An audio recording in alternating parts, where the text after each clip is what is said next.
এখন রাত 12টার পরে যদি গ্যাস আসে, মানুষ যদি রান্না বান্না করতে যদি ভোর 5টা বাজে, যাদের ডিউটি সকাল 8টা থেকে, তখন তারা ডিউটিতে যাবে কীভাবে? আমরা সমস্যা ফেস করতেছি যে আমাদের বাসায় গ্যাস নেই। গ্যাস নাই বললে ভুল, গ্যাস আসে রাত 12টার পরে, যখন আমাদের গ্যাসের দরকার নেই। রাত 12টার পরে মানুষ ঘুমাবে, সকালবেলা কর্মজীবনে যাবে। এখন রাত 12টার পরে যদি গ্যাস আসে, মানুষ যদি রান্না বান্না করতে যদি ভোর 5টা বাজে, যাদের ডিউটি সকাল 8টা থেকে, তখন তারা ডিউটিতে যাবে কীভাবে?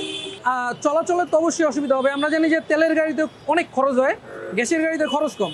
সেই পরিপ্রেক্ষিতে যারা সাধারণ জনগণ আছে তারা গ্যাসের গাড়িতে বেশি উঠে, বা যারা যানবাহনের মালিক আছে তারা গ্যাসের গাড়ি বেশি রাস্তায় নামায়। তো অলরেডি আমি যতটুকু জানি যে বিভিন্ন ফিলিং স্টেশন 7টা না 8টা যে এলপিজি গ্যাস স্টেশন আছে, যারা গ্যাস দিয়ে থাকে তারা তাদের গ্যাস স্টেশন বন্ধ করে দিচ্ছে। তো এরকম যদি হইতে থাকে, মানুষের যেই সাধারণ যেই জনজীবন এটা যদি বিঘ্নিত হয়, তাহলে মানুষ আপনার রাজপথে নামতে বাধ্য হবে।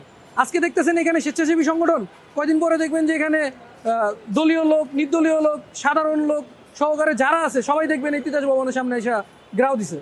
কারণ মানুষের জীবন তো চলতে হবে, মানুষের তো দৈনন্দিন যে ব্যাপারগুলো এগুলো কার্যক্রম তো সারতে হবে, নাহলে মানুষ বাঁচবে কীভাবে? আপনি যে অফিসে না যান, তাহলে আপনি টাকা পাবেন কোথায়?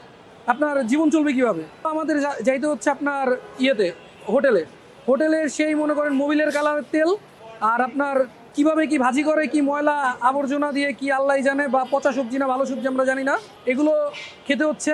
দুপুরবেলা তো এখন তো মাসের শেষের দিক, পকেটে টাকাও নাই, দুপুরে না খেয়ে থাকতে হচ্ছে। তো সেই ক্ষেত্রে আমরা যে শুকনা খাবার খাইতেছি, রাত্রে ওই সেম অবস্থা, সেই ভোর রাতে যায় কিছু খাওয়া লাগতেছে। তো এইভাবেই ভাই আমাদের জীবন যাচ্ছে, কিন্তু এইভাবে ভাই জীবন যাইতে পারে না ভাই, এটা খুবই দুর্বশীয়।